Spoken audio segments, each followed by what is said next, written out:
समस्ते जानते ब्लैक बेंगल छेली आम इंडिया बहुत भल कम खर्च कि लाभदायक जिनिस कहीं बहुत लोक से चाष को ही आपणे नहीं तेणुक वीडियो को देखो फुल वीडियो फास्ट टी देखिए स्किप करूँ सबकि डिटेल्स पाइबे आम एपिसोड टाइप आम भिडियो डिस्कसन करूँ जहाँकि आम प्रथम एपिसोड रखीचु ब्लैक बेंगल छेली आ से ब्लैक बेंगल छेली तो तांको विषय सविशेष डिटेल्स आ विवरणी भलरे जानतु तापर किणतु तो आपको बहुत भल प्रॉफिट मिल तो चलतु देखा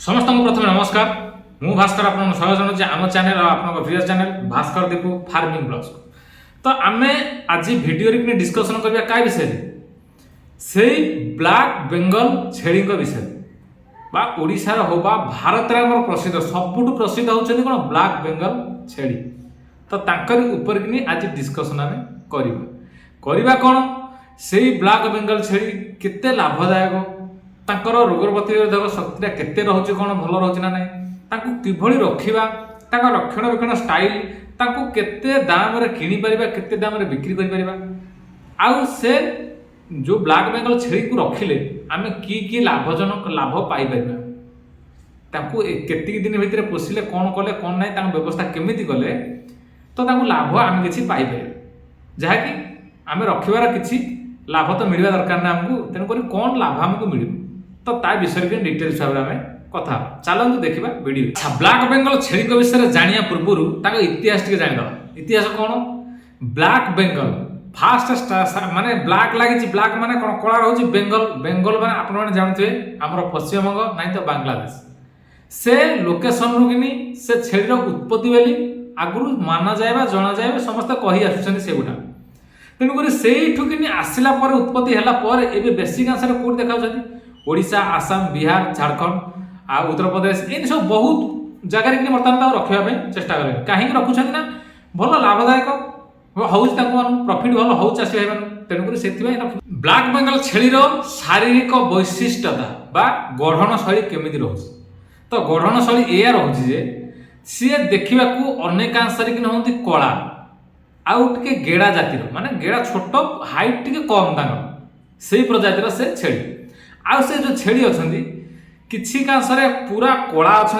किसी अच्छा धला मिक्स अच्छा किसी बादामी कलर मिक्स अच्छा किसी पूरा बादामी कलर अच्छा किसी बादामी ब्लैक माने कला तार भी मिक्स अच्छी किसी तेणुक ये सब प्रजातिर देखा जाते कान प्रायतः छोट थाए आउ सीधा थाए आउ ये जो ब्लैक बेंगल छेली देखुं ये ब्लैक बेंगल छेली कौन रोचे माने बहुत भल उच्च मानर माने भल ताकर रोग प्रतिरोधक शक्ति बहुत भल आकु अधिकांश कि लोक पालन करने ये चाहते सी प्राय सब क्लाइमेट सुइटेबल हो जहाँ प्राय लोकालिटी भी देशी छेली कहते तेणुक सी से ही प्रकार रोचे शरीर गढ़न शैली ये ही रही से जापर आपने ये ही ब्लैक बेंगल पूरा ब्लैक अच्छा आ किसी कलर मिक्सिंग अच्छा तेणुक से डिफरेंट टाइप अच्छी छोट साइज तेणुक ऑटोमेटिक जापर आपने ये गोटा कहीं ब्लैक बेंगल आ ब्लैक बेंगल छेलीर ओजन आपने जानी ब्लैक बेंगल छेली जेहेतु छोट साइज रोचे सिंह छोट रोचे छोट साइज रोचे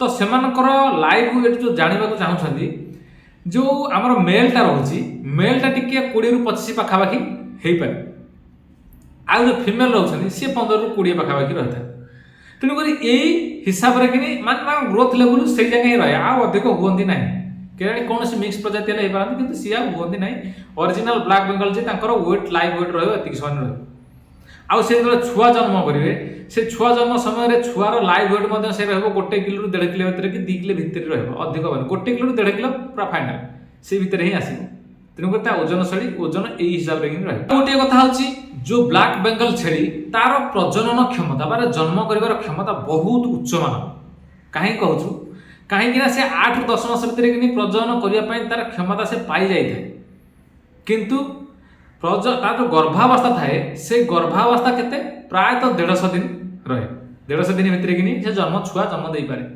आउ ये वर्ष को समान 2 थर छुआ दे थाए आ जो से वर्ष को 2 थर छुआ भितर 2 ରୁ 3 हो पारती 4 भी हो पारती 2टा भी हो पारती प्रायतः डबल छुआ ही आसी था देखा तेणुक ତାଙ୍କର ପ୍ରଜନନ କ୍ଷମତା ବହୁତ ଭଲ ଥାଏ ଆଉ ଭଲ ପ୍ରଫିଟ୍ ଏଇଥିପାଇଁ ମିଳେ।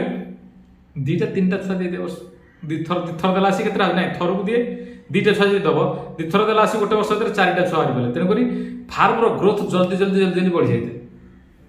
ତ ସେଥିପାଇଁ ବହୁତ ଭଲ ଥାଏ ବ୍ଲାକ୍ ବେଙ୍ଗଲ। ଆଉ ବ୍ଲାକ୍ ବେଙ୍ଗଲ ଛେଳିର ଖାଦ୍ୟ ବ୍ୟବସ୍ଥା କିପରି ରଖିବେ, ତା ପାଇଁ ବହୁତ ଭଲ କିସମର ଖାଦ୍ୟ ଦେବାକୁ ଚେଷ୍ଟା କରନ୍ତୁ, ଯାହାକି ଆମର ଯେଉଁ ଗ୍ରୀନ୍ ଫୁଡ୍ ରହୁଛି ବା ଗ୍ରୀନ୍ ଘାସ ରହୁଛି ବା ସବୁଜ ଖାଦ୍ୟ ରହୁଛି, ସେ ସବୁଜ ଖାଦ୍ୟରେ ଭଲ ତାଜା ଘାସ କାଟିକି ଦିଅନ୍ତୁ, କିଛି ନେପିୟର ଘାସ ନାଇଁ ତ କିଛି ବେର୍ସି। ଆଉ ଶୁଖିଲା ଖାଦ୍ୟରେ କିନି ଆମର କିଛି ଖଡ଼ ଟାଇପ୍ର ଦେଖି ଜାଣିଥିବେ ଗାଁ ଗହଳିରେ ରଖନ୍ତି, ସେଗୁଡ଼ାକ ନାହିଁ ତ ଶୁଖି ଯାଇଥିବା କିଛି ଘାସକୁ ତାକୁ କଟିଂ କରିକି କିଛି ତାଙ୍କୁ ଖାଇବାକୁ ଦେଲେ ସେ ଖାଇବେ ମଧ୍ୟ, କିଛି ଅସୁବିଧା ନାହିଁ। ଆଉ ଆମେ କିଛି ଘନ ଖାଦ୍ୟ ମାନେ ବହୁତ ଭଲ ପ୍ରୋଟିନ୍ ଟାଇପ୍ର ସପ୍ଲିମେଣ୍ଟ ଟାଇପ୍ର ଯଦି ଖାଦ୍ୟ କିଛି ଦେବାକୁ ଚାହିଁବା, ତାହେଲେ ସୋୟାବିନ୍ ମକା କିଛି ତା ସହିତ କିଛି ମିକ୍ସିଂ କରିବେ, କିଛି ଲୁଣ ଟାଇପ୍ର, ଆଉ ତା ସହିତ କିଛି ଯେଉଁ ଚୋକଡ଼ ଦାନା ଆମର ଦେଉଛନ୍ତି ତାକୁ ବି ଦେଇପାରିବେ। ନାଇଁ ତ ଆମର ଯେଉଁ ଖାଦ୍ୟ ଶସ୍ୟ ସବୁ ଅଛି ଡାଲି ଜାତୀୟ କିଛି ଶସ୍ୟର କିଛି ଯେଉଁ ତସୁ ବାହାରୁଛି ତାକୁ ମଧ୍ୟ ଦେଇପାରିବେ। ତେଣୁକରି ଏଗୁଡ଼ିକ ତାଙ୍କ ଖାଦ୍ୟ ସବୁ ଏଗୁଡ଼ାକ ତାଙ୍କୁ ଏଗୁଡ଼ିକ ହିଁ ଦେଲେ ବହୁତ ଭଲ ପ୍ରଫିଟ୍ ଆପଣଙ୍କୁ ମିଳିବ।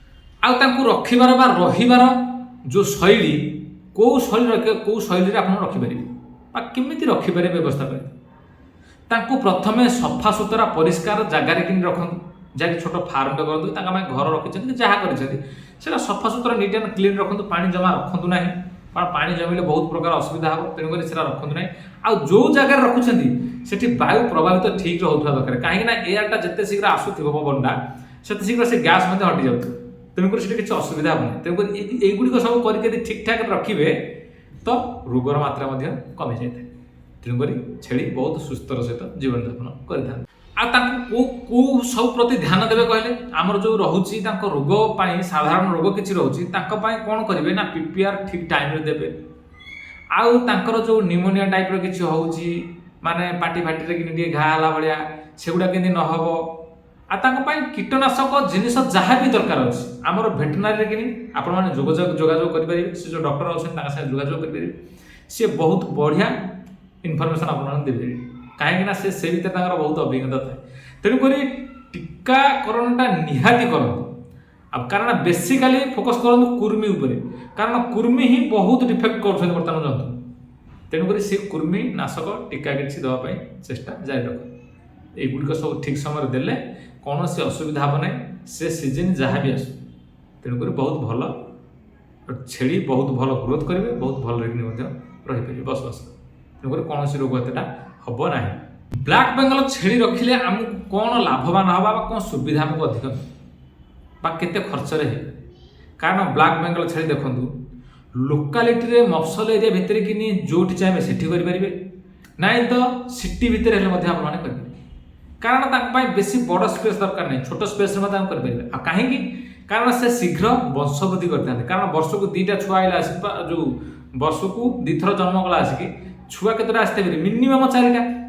ତେଣୁକରି ଗୋଟେ ବର୍ଷରେ ଯଦି 4ଟା ଛୁଆ ଆପଣଙ୍କୁ ମିଳିଲା, ତେଣୁକରି ଆପଣମାନଙ୍କୁ ଭଲ ପ୍ରଫିଟ୍ ବାହାରିଲା, କାହିଁକି ନା ଗୋଟେ ଛେଳି 2ଟା ଛୁଆ ଦେଲା, ନାଇଁ ତ ଆଉ 6 ମାସ ପରେ ଆଉ 2ଟା ଛୁଆ ଦେଲା, ତେଣୁ 4ଟା ଛୁଆ ବାହାରିଗଲା। ତେଣୁକରି ବର୍ଷକେ 4ଟା ମା ଗୋଟେ, ତେଣୁକରି 5ଟା ସେ ଛୁଆ ଦ୍ୱାରା ଆର ବର୍ଷକୁ ବଢ଼ାଯାଏ, ସିଏ ପ୍ରଜନନ କ୍ଷମତା ତାଙ୍କର ବଢ଼ିବ।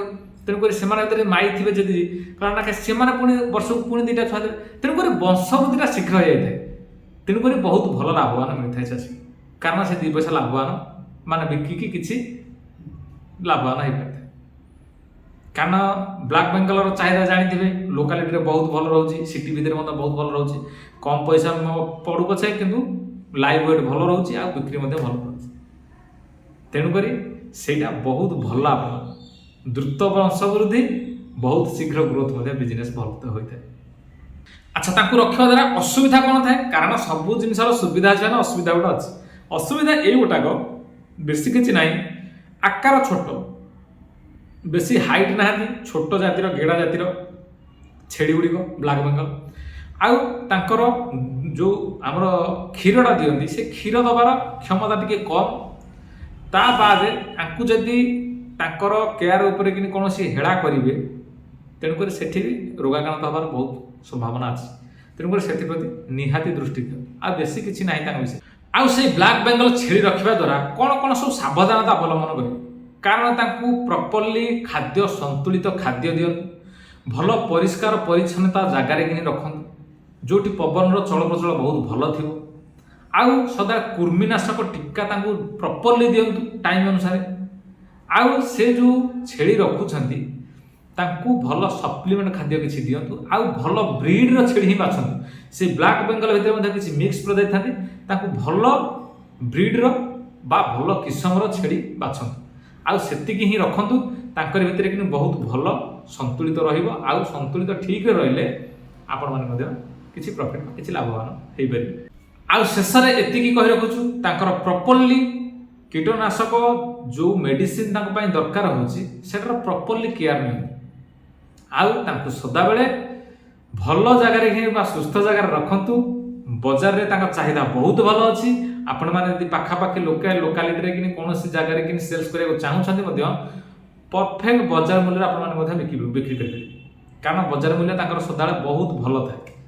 ତେଣୁକରି ସେଠି ବିକ୍ରି କରିପାରିବେ, ଯାହାଦ୍ୱାରା କି ଆପଣମାନଙ୍କୁ ବହୁତ ଭଲ ପ୍ରଫିଟ୍ ହେବ। ତେଣୁକରି ବ୍ଲାକ୍ ବେଙ୍ଗଲ ଜନ୍ତୁ ବା ଛେଳି ଆମେ କହି ରଖୁଛୁ ବହୁତ ଭଲ ପ୍ରଫିଟ୍ ଦେବ। ଆପଣ କରିକି ଦେଖନ୍ତୁ, ଚେଷ୍ଟା କରନ୍ତୁ, କରିକି ଦେଖନ୍ତୁ, ତାପରେ ସତ କି ମିଛ ଆପଣମାନେ ଆମକୁ କମେଣ୍ଟ ବକ୍ସରେ କମେଣ୍ଟ କରିପାରିବେ।